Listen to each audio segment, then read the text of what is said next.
Salud, ¿cómo está usted? Salud y feliz noche. Bueno, no se pierdan nuestro encuentro de esta noche con la magistrada Yokauri Morales.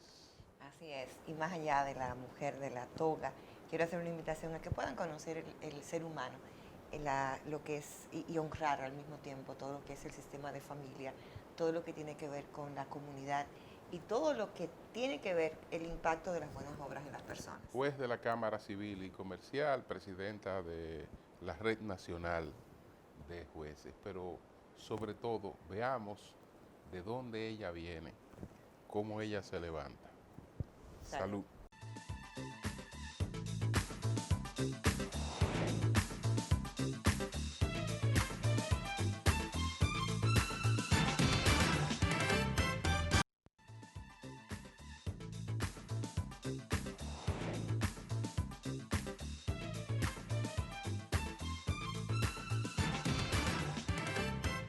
Bueno, señores, tal y como anunciamos en este encuentro informal, tenemos la oportunidad de compartir con la magistrada Yokauris Morales. Ella es jueza de la segunda sala de la Cámara Civil y Comercial, además de docente, especialista en Derecho Constitucional y una gran amiga. Eh, Así es que, salud. Salud, muchísimas bendiciones. Qué honor que nos acompañe. Gracias. Qué bueno, qué bueno. Magistrada, vamos a empezar por sus orígenes. ¿De dónde es usted? Bueno, yo nací aquí en el Distrito Nacional, pero mis padres son del Cibao. Mi madre es de La Vega, de un lugar de La Vega que le llaman Jagua Gorda. Agua Gorda. Sí, es un lugar bellísimo, diríamos como en la montaña. Desde ahí se puede ver Jarabacoa y se puede ver el llano de La Vega. Qué Es belleza. por donde está la presa de Tavera. Ok, O sea que está ok. Tavera arriba, Tavera abajo. De Sí. ese lugar es mi madre. Y mi padre es de San Francisco de Macorís, de un lugar que le llaman Cerrejón, detrás del Yuna. El patio de la casa de mis tíos allá en San Francisco es el río Yuna. O sea, que Ok. usted creció en medio de, bueno, como de esos abuelos paternos, maternos, en medio de la naturaleza.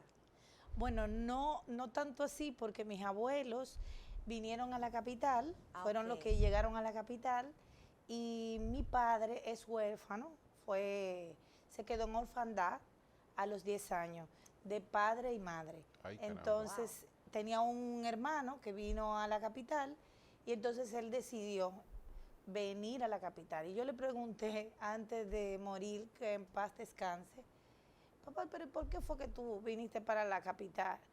Él me dijo que no iba a pelear por tierras.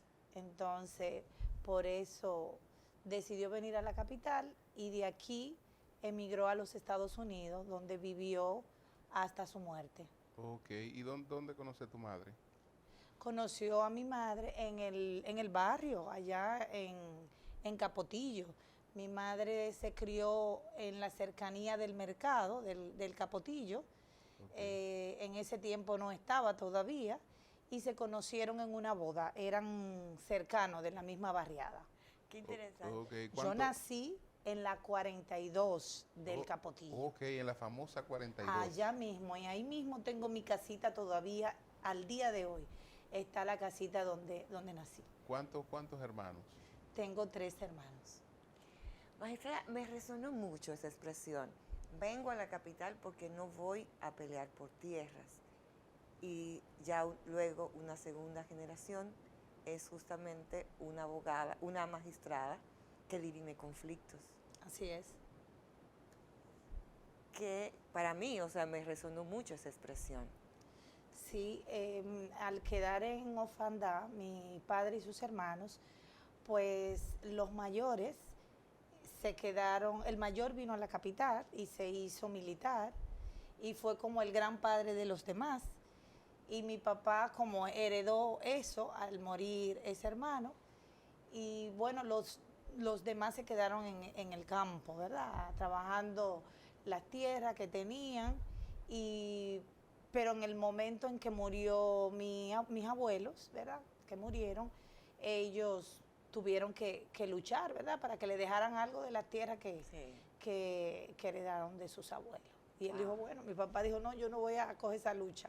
Yo vengo para la capital y voy a hacer mi vida. Y parece que bueno, terminó sus días contento, ¿verdad? Aunque murió inesperadamente de un infarto, pero logró su objetivo, que fue criar a 4 jóvenes profesionales y ayudar a sus hermanos a salir, vamos a decir, que de la pobreza extrema. Claro. Sí. ¿Usted puede recrearnos un poco la 42 de sus días de niñez, que no están tan alejados en el tiempo? No Bueno, un poquito, estamos hablando de unos 50 años atrás, pero yo lo No recuerdo. entremos en números, es por solidaridad. No es por nosotras, magistrada, mire, es por solidaridad. Pero recrearnos un poco la 42, porque ella sabe que cuando se habla de la 42 ahora se habla de una cosa muy distinta. ¿Cómo era esa 42? Bueno, yo recuerdo la 42, lo primero que era una hermandad. Los vecinos, que son todavía nuestros amigos al día de hoy, algunos emigraron a los Estados Unidos, pero siempre nos hemos juntado, o sea, siempre hemos tenido esa comunión, y todavía queda uno de nuestros vecinos de ese tiempo viviendo en la 42 actual. O sea, que es el que tenía la casa materna, el que la alquilaba, el que quedó como, vamos a decir, como el administrador durante todos estos años de ese pequeño espacio, esa pequeña casita, que es apenas un cuarto. Yo recuerdo un momento muy emblemático en mi vida, eran los carnavales. Ahí en la 42. Cuéntanos. Los carnavales entraban hasta allá, y entonces los niños íbamos detrás de los diablos cajuelos, de toda esta... un hombre que se vestía de mujer roba la gallina, con un palo. Todo eso se celebraba, ¿verdad?, en ese tiempo. Y yo recuerdo con mucho cariño sobre todo a los vecinos, que eran como hermanos y como padre de nosotros. Mi mamá fue madrina de algunos hijos de los vecinos y viceversa. Entonces, recuerdo al compadre que se fue a los Estados Unidos, se llevó a toda su familia y luego regresaba a mi casa cuando venía a la República Dominicana a quedarse con nosotros. Wow. Y a veces, ya cuando estaba muy mayor, mi mamá lo tenía que dejar cerrado, porque llegaba de allá sin decirlo y se aparecía en mi casa y había que guardarlo ahí hasta que vinieran sus hijos y respondieran por él. Así que fueron momentos muy lindos, sobre todo porque en la barriada se vivían unos valores muy, muy importantes para la familia. Teníamos una iglesia cercana ahí en el Capotillo, donde estaban los círculos de oración. Esa es la Santo Cura de Ars. Santo Cura de Ars. Yo todavía recuerdo al padre Guillermo. Ay, sí. Ese gran hombre que sembró tanto en esa barriada. A mí, yo, desde muy pequeña, yo hice ahí hasta el 2º grado, porque después mis padres emigraron cuando yo tenía 3 años. Mi papá se fue a los Estados Unidos. Recuerdo a Guaroa, que era un gran almacenista de ahí, de la zona, y que fue compadre de mi padre y padrino de mi hermano. Recuerdo a Moisés, que era militar, policía de la secreta, que lo mataron en ese tiempo, y fue padrino de la boda de mis padres, y para mi mamá significó una gran pérdida. Entonces ustedes no se van de... Lo que pasó fue que mi papá, cuando llegó a los Estados Unidos no fue para él el lugar donde él quería permanecer, y estableció que sus hijos no irían a los Estados Unidos por el momento en que se estaba viviendo en Nueva York, que los las familias que se llevaban a sus hijos a Nueva York pues se perdían y mi papá tenía deseo de que nosotros estudiáramos, de manera que él se sacrificó, se lleva a mi madre y cuando él toma esta decisión, pues mi mamá, le puedo decir de verdad que enloqueció. Le dio una crisis de nervio a raíz de que nosotros no íbamos con ellos. Mi papá nos sacó a nosotros y dejó a mis hermanos y a mí bajo el cuidado de mi abuela y mis tíos. Yo tenía en ese momento ya 6 años, cuando había transcurrido 6 años. Mi papá se fue cuando yo tenía 3 y mi mamá se fue cuando yo tenía 6. De manera que mi mamá dejó a una de mis hermanas, la más pequeña, la dejó de 7 meses. De 7 meses. Destete casi, Era muy pequeña, para ella fue muy fuerte, pero aún así yo le pregunté a mi papá que por qué nos dejó antes de morir.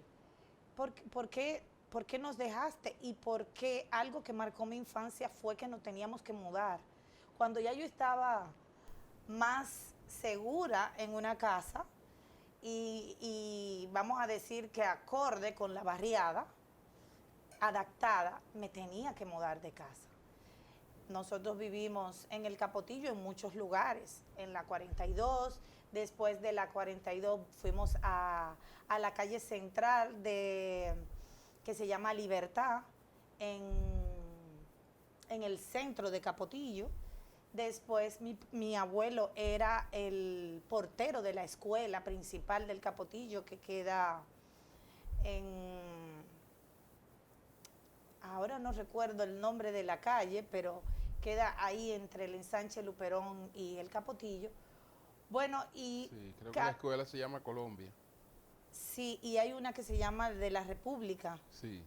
Bueno, y entonces mi abuelo era el portero de ese lugar. Todavía hoy el portero de esa escuela es un gran amigo que todavía reside ahí en el Capotillo, vecino del lugar, que se llama Pedro, sí, y que dirige los grupos de oración de esa zona de los carismáticos ahí en el Capotillo. Pues nosotros nos mudábamos cada cierto tiempo y yo le quise preguntar a mi papá antes de morir, ¿por qué nos mudábamos? Y él me decía, es que cada vez que me iba mejor, yo mandaba para irlo sacando poco a poco del barrio hacia más afuera para que pudiéramos ir creciendo como familia. ¿Y qué significaba ir creciendo como familia? Eran mis tíos, mis 6 tíos, mis abuelos y mis hermanos y mis primos más cercanos que llegaban del campo a vivir con nosotros también, porque así fue que fuimos saliendo de la barriada y progresando a través de la educación. Mi papá siempre me decía 2 cosas que tenía que tener el pobre. Lo primero me dijo, el pobre tiene que trabajar dignamente. Y lo segundo es la humildad. Usted nunca puede olvidar de dónde usted salió y hacia dónde usted va. Y eso nos lo enseñó siempre. Esos 2 grandes regalos de vida, ¿cómo hoy ya la magistrada Yocauris Morales lo aplica? Bueno, yo lo aplico en todo. El trabajo para mí dignifica lo que es todo lo que hago. El servicio y mi vocación, ¿verdad? Como juez, surgió, o sea, en principio yo no quería ser juez, ese no era mi objetivo. Yo quería ser una abogada litigante. En los primeros días en la Universidad Autónoma de Santo Domingo, en Introducción al Derecho, que es la primera materia que nos dan, me dieron un libro de cómo se ganan los juicios. Samuel Luis, creo que se llama el autor. Que era uno de los mejores litigantes de los Estados Unidos. Y entonces él decía que para usted ser un buen litigante, lo primero es que tiene que conocer a los jueces. Y él les recomendaba a los abogados jóvenes y a los estudiantes que fueran a los tribunales como a hacer pasantías con los jueces. Y así llego yo a la Fiscalía del Distrito Nacional.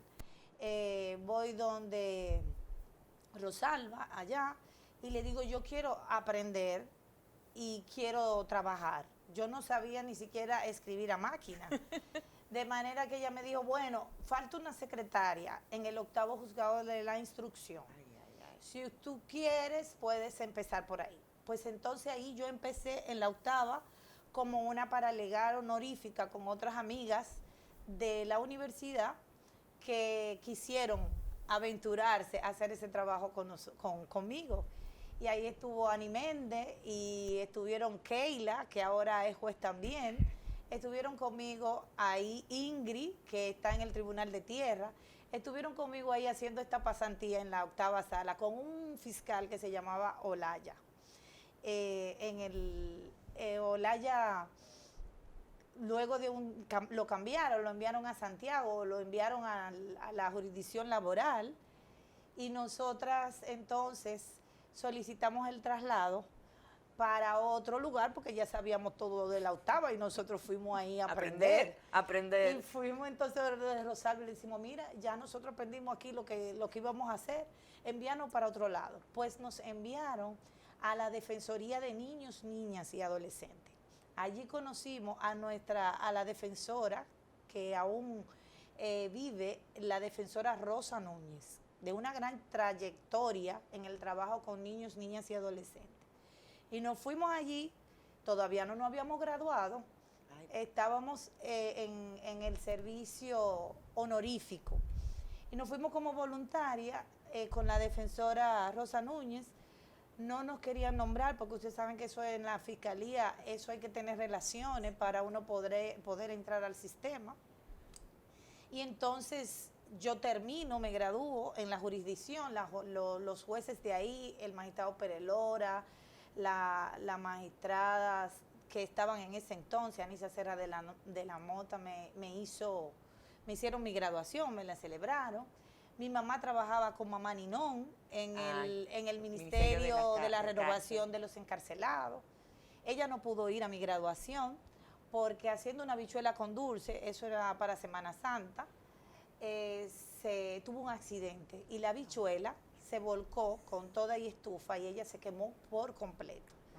De manera que fue un accidente muy, muy fuerte y no pudo estar en mi graduación, pero en la universidad nos abrió la puerta y nosotros éramos en la universidad lo que se llama BET. Ustedes no sé si saben que es una beca, estudio y trabajo. Los BET trabajan para la universidad y yo trabajé como en el departamento de psicología. Ahí trabajé por todo el tiempo que estuve en la carrera y desde allí cuando terminó el derecho, pues tenía muy buenas relaciones con todos los psicólogos y había una cumbre mundial de psicólogos en Venezuela. Y yo tenía el deseo de ser psicóloga forense. Entonces yo dije, bueno, esta es la oportunidad de yo ver si eso es lo que me gusta y me conviene. Y arranqué con el equipo para Venezuela. Pero yo estaba en la Defensoría de Niños y Niñas. Le dije a Rosa Núñez que ya no iba a seguir trabajando con ellas, que iba para Venezuela y que dependiendo de lo que yo descubriera en ese viaje, pues decidiría si iba a continuar o no. Pues en eso se abrió una vacante de oficinista en esa jurisdicción y Rosa me escribió y me dijo que ella me iba a recomendar. Entonces me recomendó como oficinista en el tribunal y así yo entro al Poder Judicial. Ahí se armó una situación que a mi magistrada la suspendieron en el ejercicio de sus funciones y ahí yo conozco un gran magistrado que se llama, pero ya falleció el año pasado, Rafael Acosta. Y es en Rafael Acosta a través de él, que yo descubro mi vocación de ser juez. En él ese señor era una dama en el tratamiento con los servidores judiciales y él me enseñó cómo debía ser un juez con vocación de juez. Y bueno, esperé que cumplir el tiempo para concursar. Entré por concurso de oposición, obtuve el 4º lugar entre todo el grupo que participó, unos 900 y pico de abogados concursaron y yo quedé entre los 4 primeras notas de ese concurso de oposición e ingresé a la escuela judicial y en la escuela judicial obtuve la más alta puntuación y eso le doy gracias a la motivación que me dio en ese momento Sí. don Pablo Garrido. Al cual estimo muchísimo. Era el encargado de la carrera judicial, un hombre muy respetado entre todos los jueces y servidores judiciales por la gran labor que realizó en el Poder Judicial. Pues en la entrevista, porque cuando uno concursa para ser juez, uno va a una entrevista con el director de carrera, que es quien te dice las plazas que hay disponibles para poder egresar. En ese momento esas plazas se obtienen o se obtenían, porque eso ha cambiado en esta nueva gestión y esa es una también de los reclamos que se han hecho, por nota. Usted tenía mayor calificación, usted tenía la oportunidad de escoger la plaza más favorable para usted iniciar su carrera judicial. Meritocracia. Exacto. Y en el distrito, él me dijo de una vez, nada más hay una sola plaza en el Distrito Nacional. Si usted se quiere quedar en el distrito, usted tiene que sacar la mejor nota, me dice don Pablo. Y yo le dije, bueno, yo voy a hacer mi mayor esfuerzo. Entonces, entré a la escuela con ese norte de poder lograr quedarme en el Distrito Nacional. Y así fue. Así iniciamos como juez de paz municipal de Manganagua.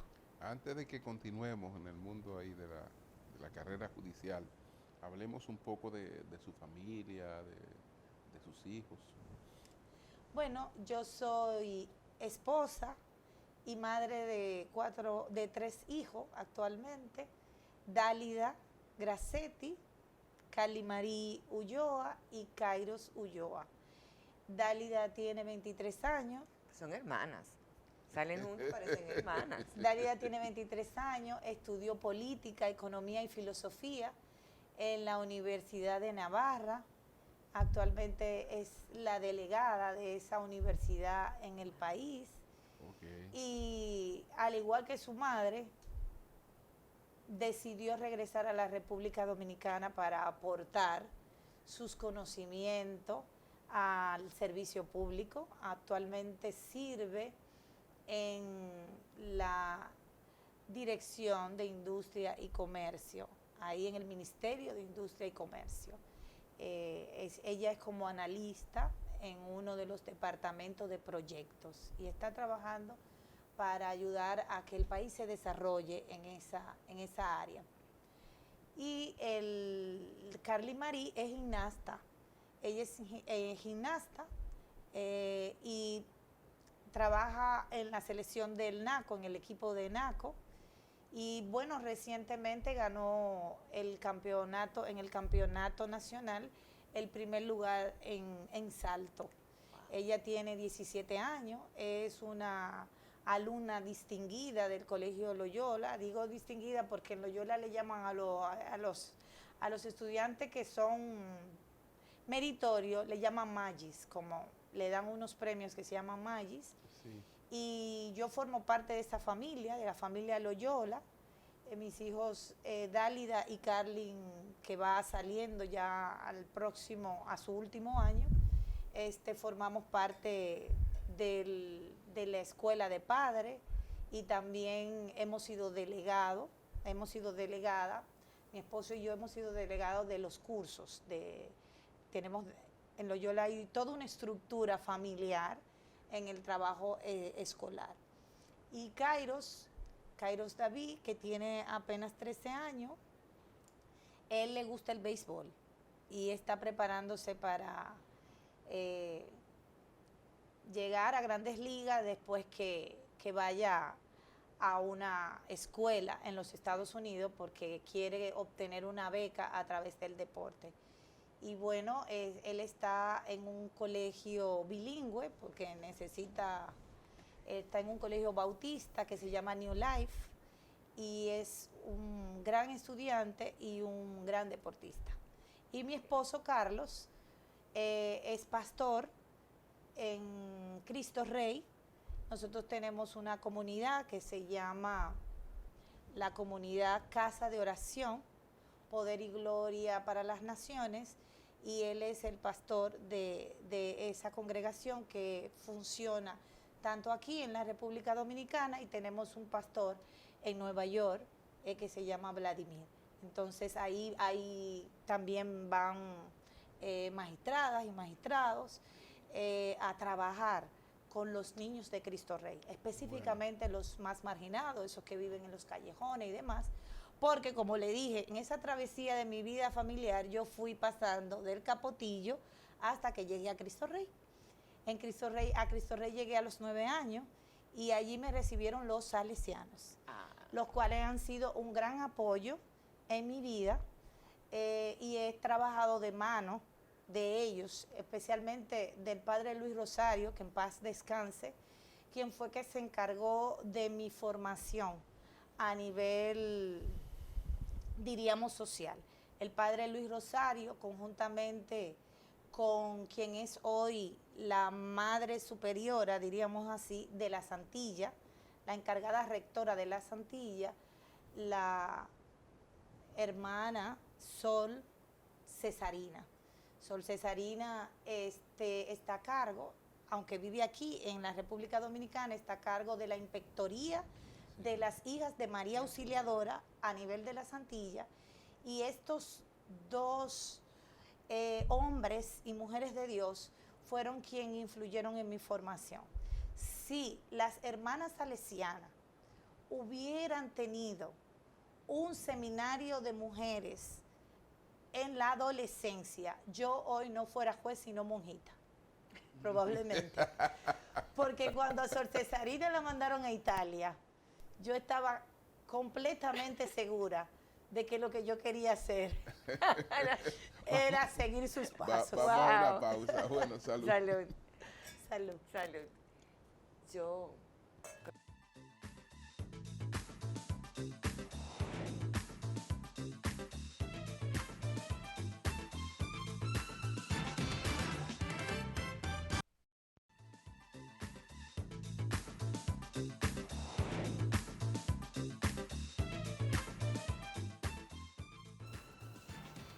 Bueno, en este recorrido que hemos estado realizando con la magistrada Yocauris Morales, se nos quedó un poquito lo del periplo francés. Cuéntenos el periplo francés. Bueno, el padre Luis Rosario, conjuntamente con las hermanas, me enviaron como voluntaria a Francia, a un lugar que se llama Taizé, es en Cluny, en Lyon. Me envían para que aprenda lo que es compartir en la diversidad. Es una comunidad ecuménica que surgió después de la Segunda Guerra Mundial. Es decir, estamos hablando de personas de distintas religiones. Distintas religiones, líderes mundiales, ahí se forman los líderes mundiales. Sí. Ahí va de descanso la Madre Teresa de Calcuta y los grandes líderes que tenían impacto a nivel mundial. wow. ¿Y qué tipo de formación imparten ahí, además, digamos, de la propia de la convivencia y del ecumenismo? Se enseña a vivir en la simplicidad, básicamente a vivir en la tolerancia, en ese aprender a entender los derechos que tienen los demás. Claro. Y aprender sobre todo a que el trabajo digno es lo más importante. En esa comunidad todos tenemos que cambiar de trabajo toda la semana.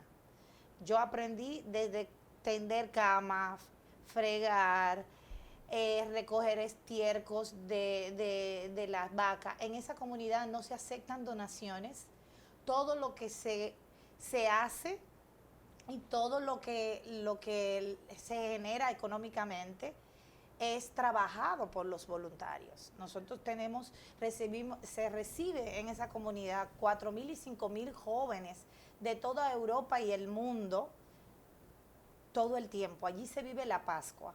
La Pascua es paso, el paso de la muerte a la vida. Y entonces esta comunidad ora en todos los idiomas, canta en todos los idiomas los 24 días del año.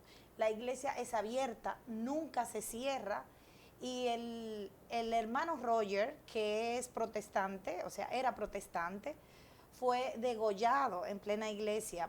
Tiempo después yo llegué a conocerlo, compartir con él y los demás hermanos.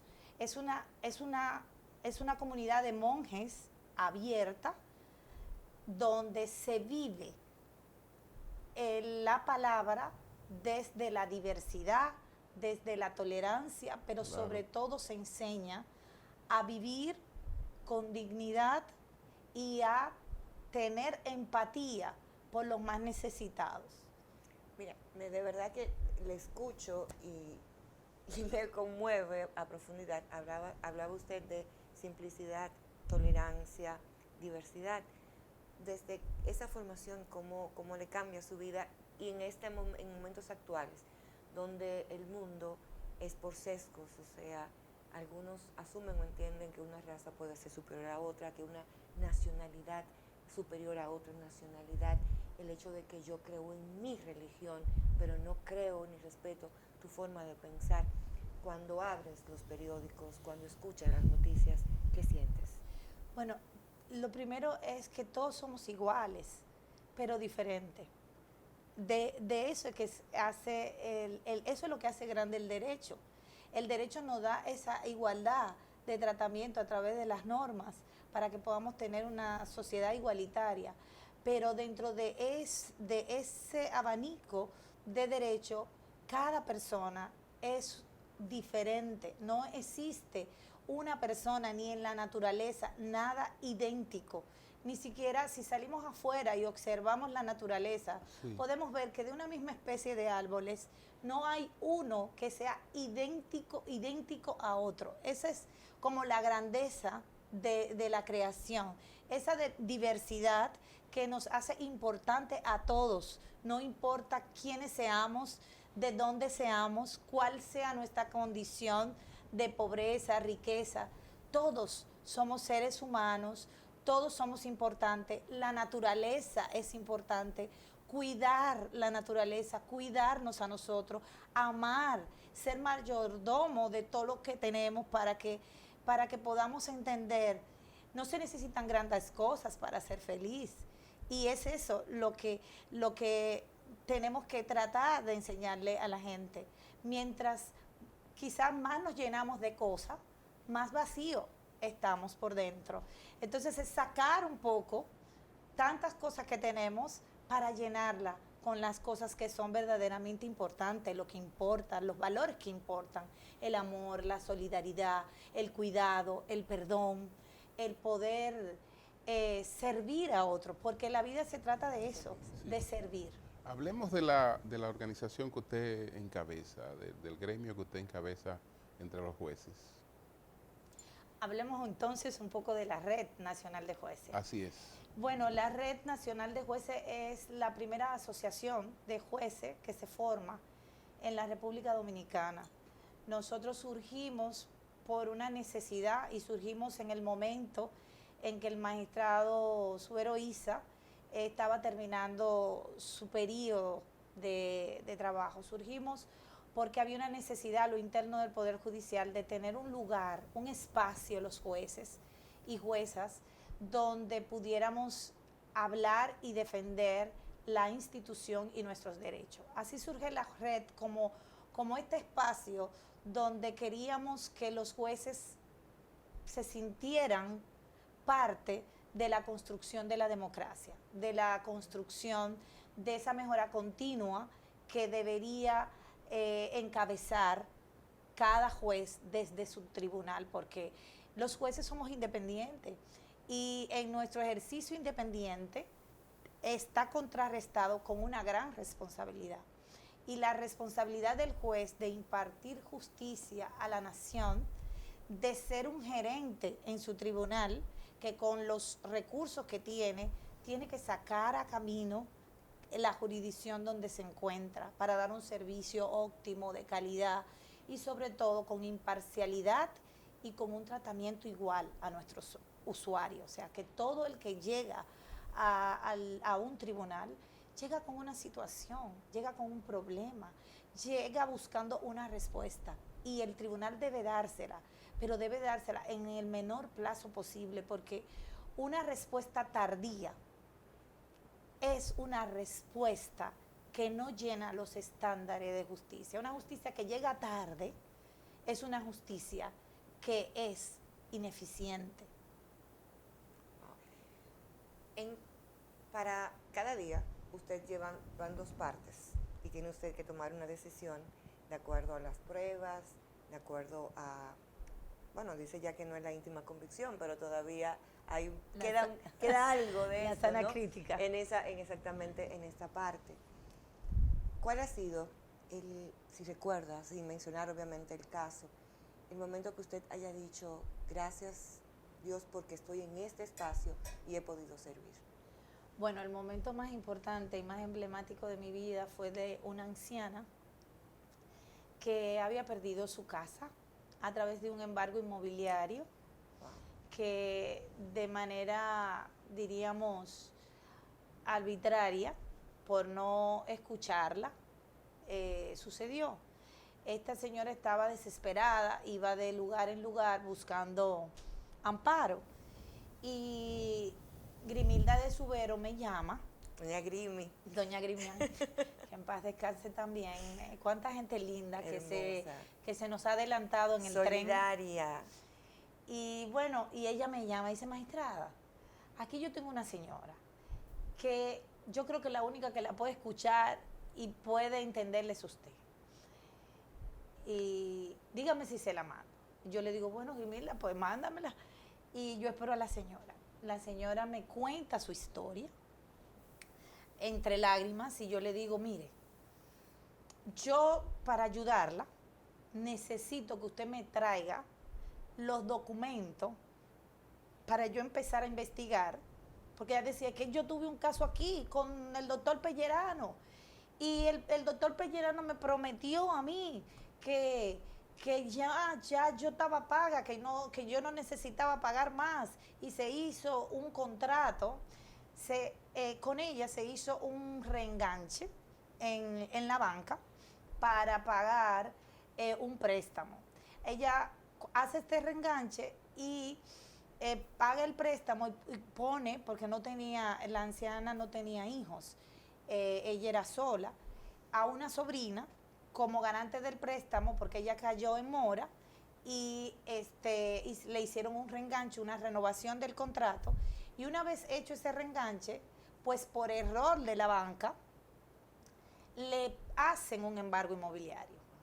Entonces el profesor y abogado Pellerano se da cuenta de este error y prácticamente llega a un acuerdo de manera informal con la señora y le indemniza, vamos a decir, saldando la deuda de manera informal, y ella no paga nunca más el préstamo. Todo se queda resuelto con la obra que se hizo y el procedimiento se quedó cerrado, cancelado en el tribunal.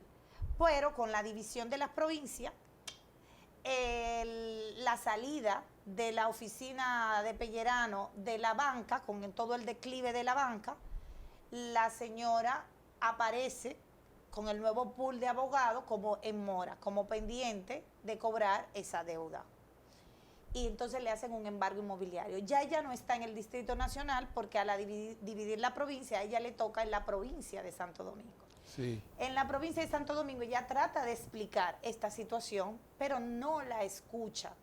No es escuchada. ¿Y por qué no es escuchada? Por una situación que tenemos en la justicia, y es que en materia civil las partes tienen que obligatoriamente está representada por un abogado. Claro.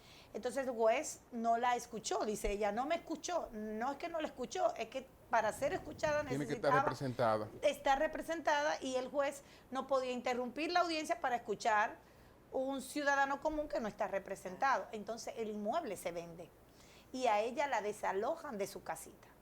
Entonces ella viene donde mí, yo llamo a la presidenta y le digo, mire, está pasando esta situación, hay que ampararlo. Entonces hago un amparo directo en el tribunal. Le digo, mira, esta es la situación, la secretaria le redacta el amparo y se hace un amparo directo. Es decir, nosotros mismos apoderándonos y haciendo la instancia de amparo de la señora por el reclamo que ella está haciendo, pues la señora ni tiene abogado, ni tiene la capacidad pero sí ya no ha contado la historia. Entonces, de manera oral, nosotros nos apoderamos del caso, hablamos con la magistrada Pilar y Pilar nos designa a nosotros como juez. Ahí tenemos un gran problema porque la señora no tiene representación. Entonces, en audiencia, el día que le tocaba, ella compitiendo con los abogados especialistas de la banca, que son unos tulpenes, pues entonces pedimos a un abogado de los que estuviera ahí de ejercicio que por favor asumiera la defensa de la señora y así uno de estos abogados que estaba en ese momento asumió la defensa, aplazamos unos días más y se conoce este amparo. Para poder amparar a esta señora, lo primero que hubo que hacer era declarar inconstitucional la ley de amparo, porque la ley de amparo establecía que las sentencias de los jueces no eran susceptibles de revisión. Entonces, tuvimos que establecer que los primeros que violaban los derechos fundamentales en alguna sentencia éramos nosotros los jueces y que por lo tanto había que revisar la sentencia, como posteriormente el Tribunal Constitucional tiene esa facultad de revisar la sentencia que los jueces dictan en ya terminada la jurisdicción ordinaria. Pues ese fue el primer precedente de esa situación. Derogamos la ley de amparo para poder ampararla. La declaramos inconstitucional parcialmente. Declaramos inconstitucional el plazo para solicitar el amparo. Declaramos inconstitucional la inadmisibilidad por el tiempo. Y amparamos a la señora, pero no teníamos cómo resarcirle la casa, porque la casa la había comprado un tercero. Y no es posible que cuando tú obtienes un inmueble por embargo inmobiliario, siendo un tercero, luego no te lo pueden quitar, porque es el tribunal que te lo entregó con un procedimiento legal.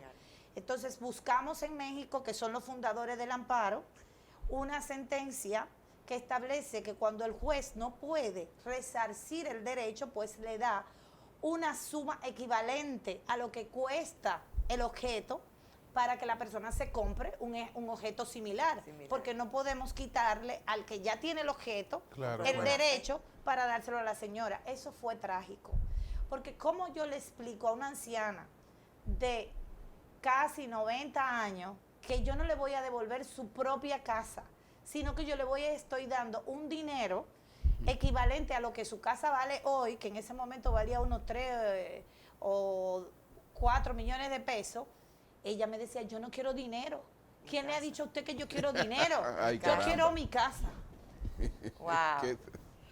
Qué entrevista, qué conversación tan humana y tan inspiradora. Nosotros nos dirigimos a la espera en el día de hoy de que el Consejo del Poder Judicial puedan responder de manera concreta los reclamos que hemos estado haciendo y por lo cual ocurrió el violento paro de las labores a nivel nacional. Pero violento porque fue... Digo violento porque aunque eso fue un paro pacífico, de manos caídas, yo digo que fue decirle de manera violenta a la administración, no estamos solos, tenemos mucha gente, ya no es solo la red, tú tienes que escucharnos sí, o nos escuchas, o se hunde el barco, vamos a decir así. Entonces, claro que no son medidas extremas para situaciones extremas, porque realmente hemos pasado, vamos a decir así, unos años de lucha interna muy, muy marcados. Bueno, magistrada, Amén. muchas gracias. Espero verla en la Un escuela, placer, un placer, magistrada. un placer, Que la magistrada. boca se te vuelva profeta, por favor. Que la Porque boca... le prometí a mi padre, porque en un pique que tuve en una de las entrevistas, dije que no volvía más, que la tercera era la vencida. Y Josefa me preguntó, ¿y por qué? ¿Se va a morir o porque no vuelvo? Digo, porque no vuelvo más, no vuelvo más. Y entonces mi papá me hizo prometerle, antes de morir, que iba a ir al Consejo de la Magistratura o hasta que me muera o hasta que me escojan. Brindamos Bueno, por eso salud. desde ya. Y damos gracias. Salud.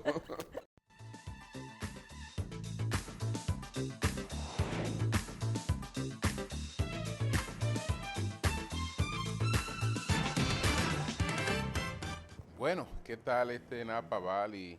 Exquisito. Este TD9, el Schiffer. Sí es. Exquisito como exquisita Y fue di- nuestra conversación, debo decir. Salud. Salud.